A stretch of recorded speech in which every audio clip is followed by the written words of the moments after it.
All right, welcome back to another episode of Ordinary Guys Bourbon. I have with me today, as always, a very special guest, Siddharta Azcona.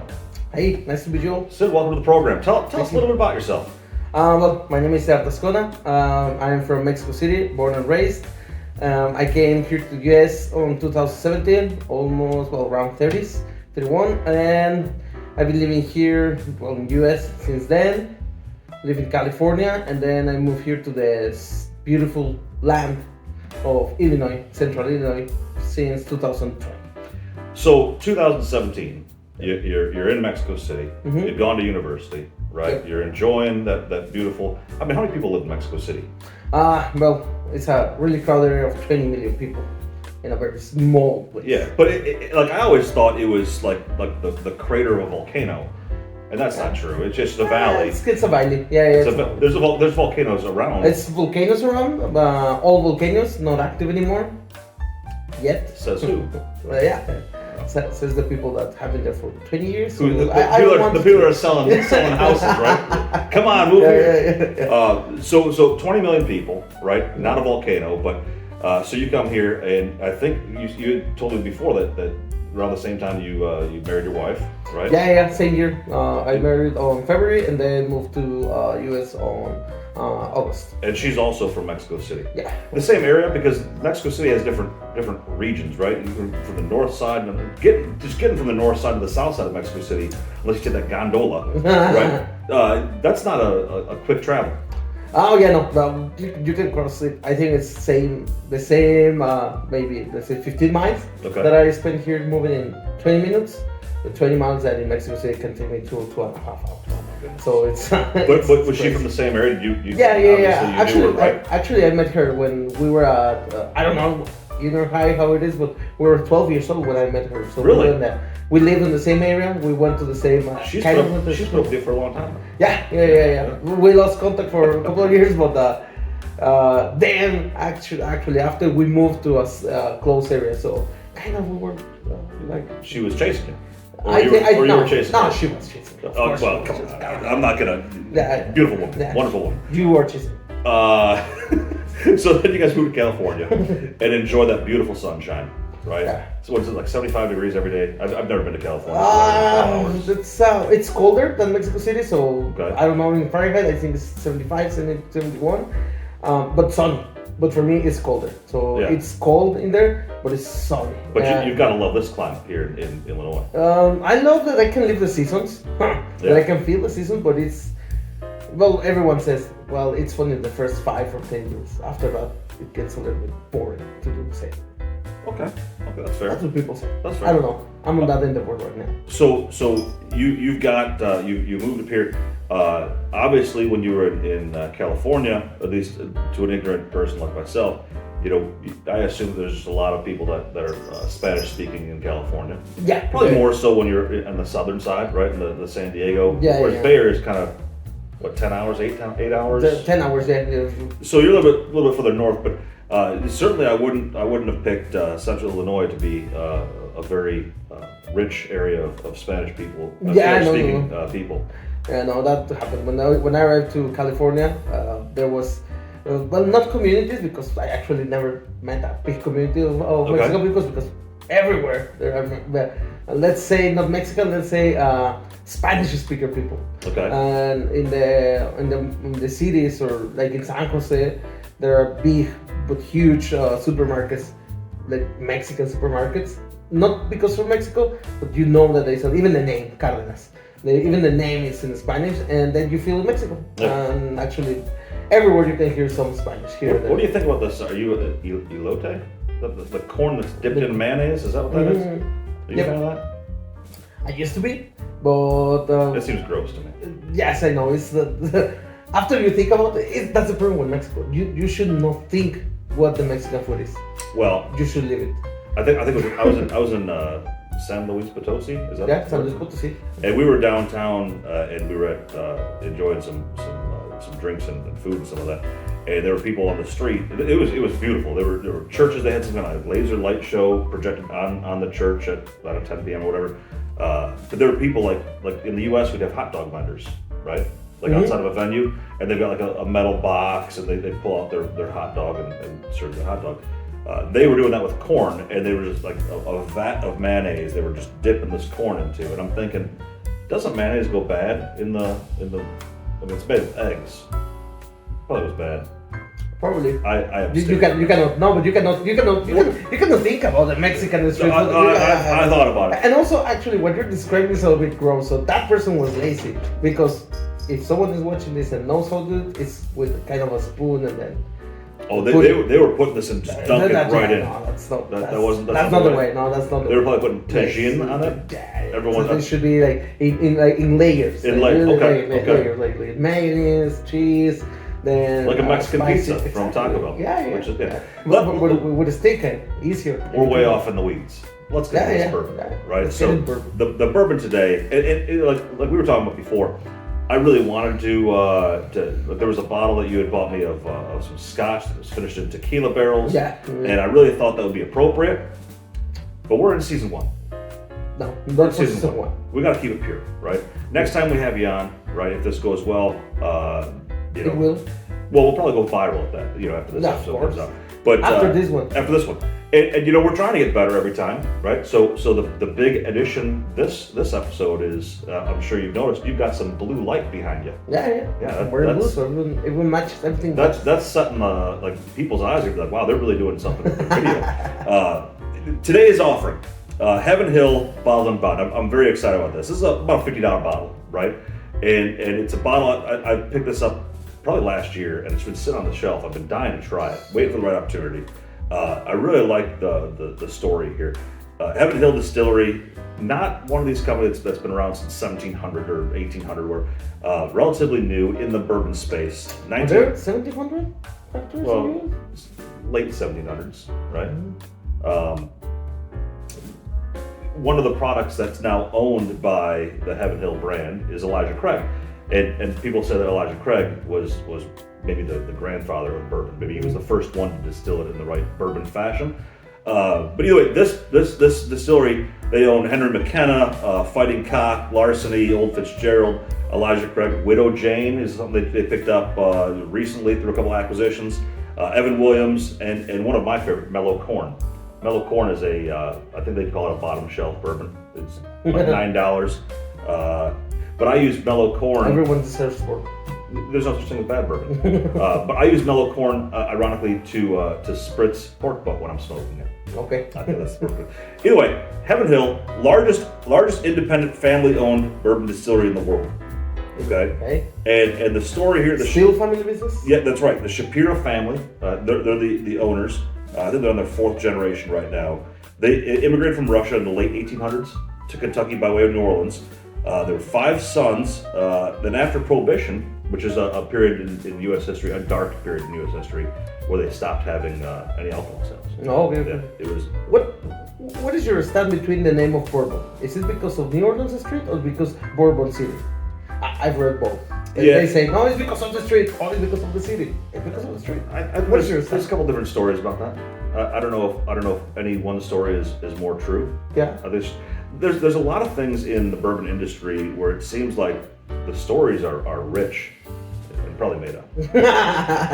They sound very well, right? To be true. Well, I mean, like who came up with it for the first time to say you're only allowed to?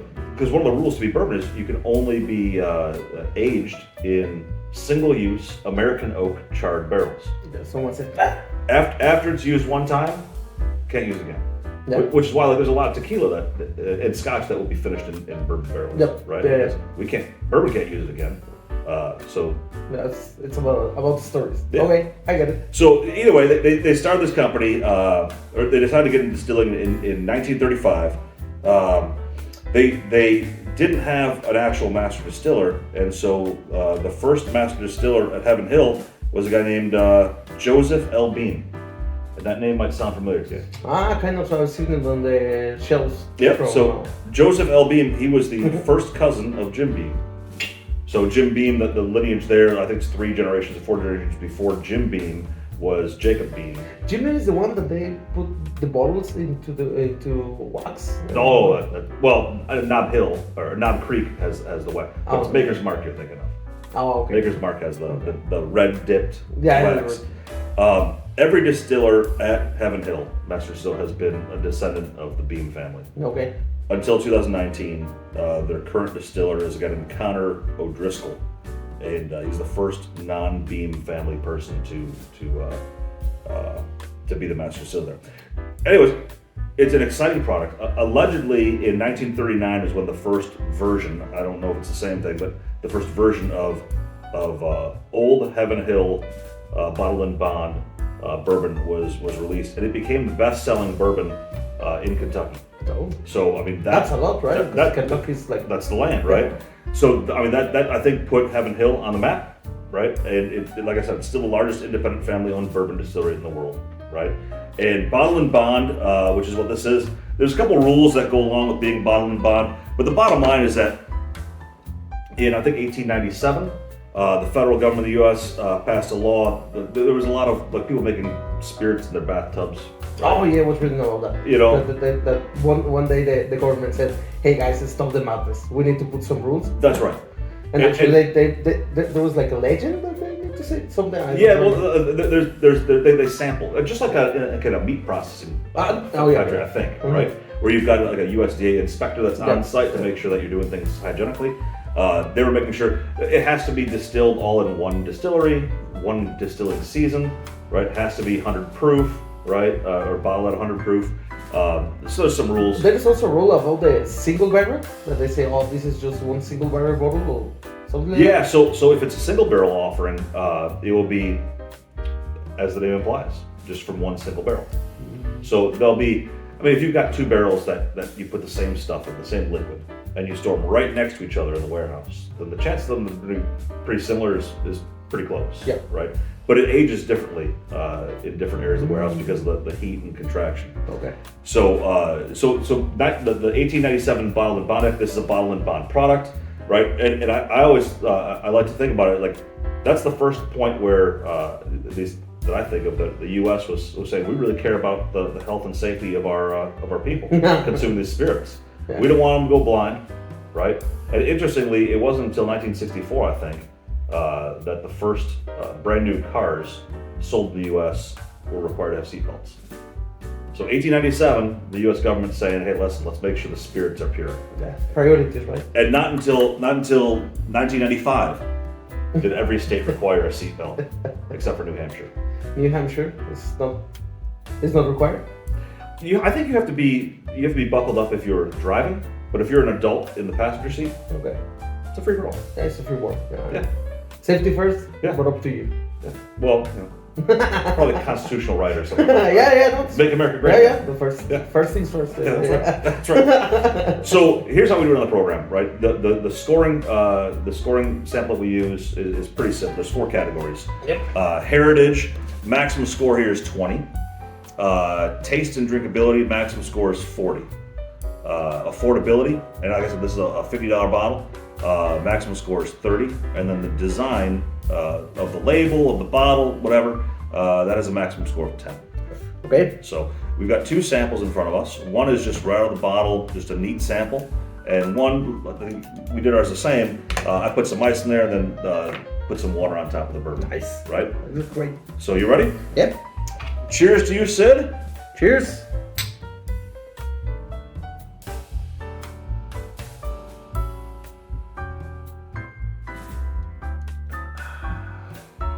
I'm interested to see how you score this because bourbon is not something you drink every day, is it? Madre.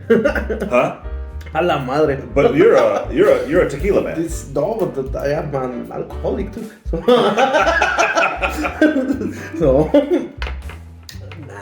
No, my mom doesn't speak Spanish, so English though. That's all right.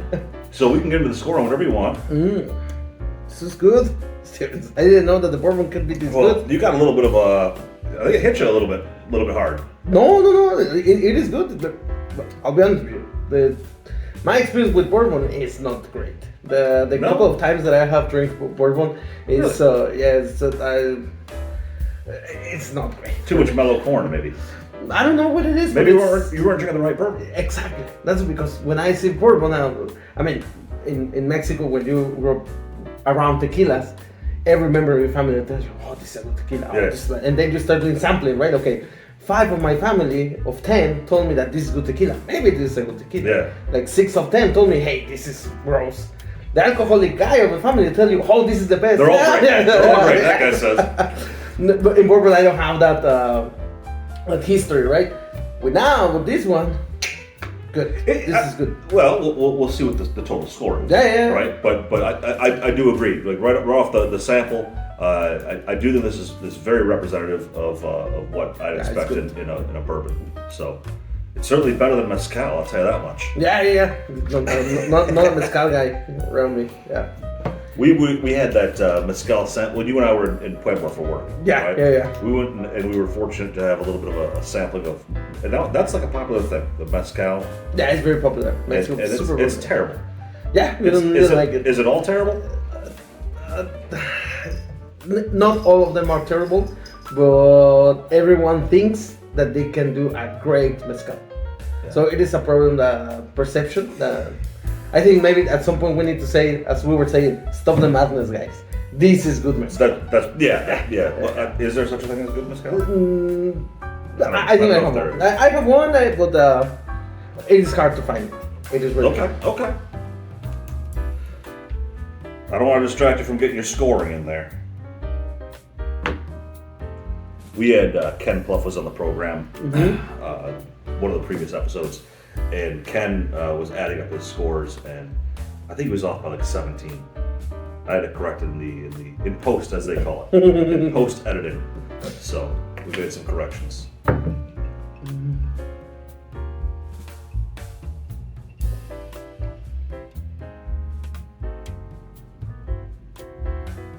Heritage. How do you evaluate heritage?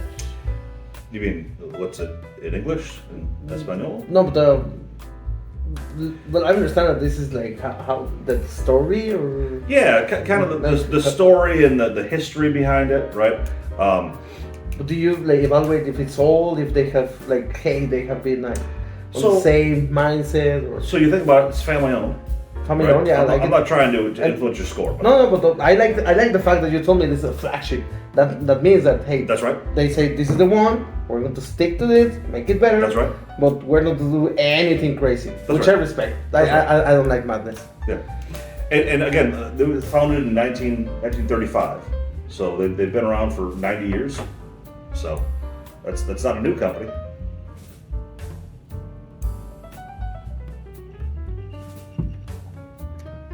Okay. Total.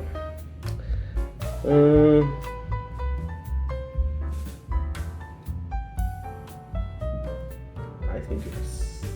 Okay, you ready to go through the scores? Yeah. Okay. Heritage. Maximum score 20. What do you Maximum score, I have 15. 15? Yeah. I think they need to be a little bit... I was trying to read here. There should be something like, hey, same recipe from the last 100 years. Yeah. Same type of something, so we can call it heritage, not just as the company, right, but also maybe as a product. Because I will tell you that they did right once, and then we just stick to that. So maybe it is not the case, but 15 is still high. It's a good score. Good score. I got 14, so we're right on ballpark there. Taste and drinkability, maximum score of 40. 40. Really? 40. Yeah. You're in. Yeah. No, I'm in with this one. Yeah. So I'm still a little bit hesitant because every time that I drink bourbon, I get a really bad hangover. Really? Yeah, it's bad. It's bad. For tequila for me. So. Exactly, but that's the point where I'll tell you. Maybe because I did poor choices about bourbon. Which one is it? It could be. We'll have to sample that. Yeah, I need to sample. Not when we're doing this important thing for the community that we're doing. I got a 32 on that. I like this as well. I think I'm a little bit tighter with my scoring. Okay. But that's okay. Affordability, maximum 30, and this is a $50 bottle. What do you think for affordability? I put a 20. It's $50 for a bottle. It's not cheap. So just to give context, could be $50 is kind of a tequila Don Julio 70, Don Julio 70. So what about like that Cristalino? That's almost same price. Okay. So it is not the cheap one. I like the Cristalino. Yeah. What kind do we have? Cristalino? Yeah, Cristalino Don Julio 70. Don Julio 70. Yeah. 70. That's for the 5th season of this. 70 is what? 70. 17. Yeah. Okay. Design, maximum score of 10. Oh, 7. 7. I got a 6. Yeah. Very close. Yeah. I think It's a simple bottle. Yeah, the bottle is something. Well, I don't know, but I might have to try to edit that hand gesture out. So I got a total of 72. You got a total of 82. Yep. Very high scoring product. Yeah. This is, I think, this is the eighth, only the eighth thing we've sampled this season, and that's a competitive score. That might be one of the top scores. I'll have to do a rack and stack. I'm glad that that we pick this one. It's Good. It is good. Well, I appreciate you coming on the show, and we'll have you back for hopefully maybe season 2. Season 2. Get into that scotch, and maybe by season 5 we'll start to dabble. Only when you're on, or maybe Rodrigo's on, we'll get into some tequila. Yeah, absolutely. We can do that. Until next time. Yeah. Pick Ordinary that one. Guys Bourbon. It's a good one.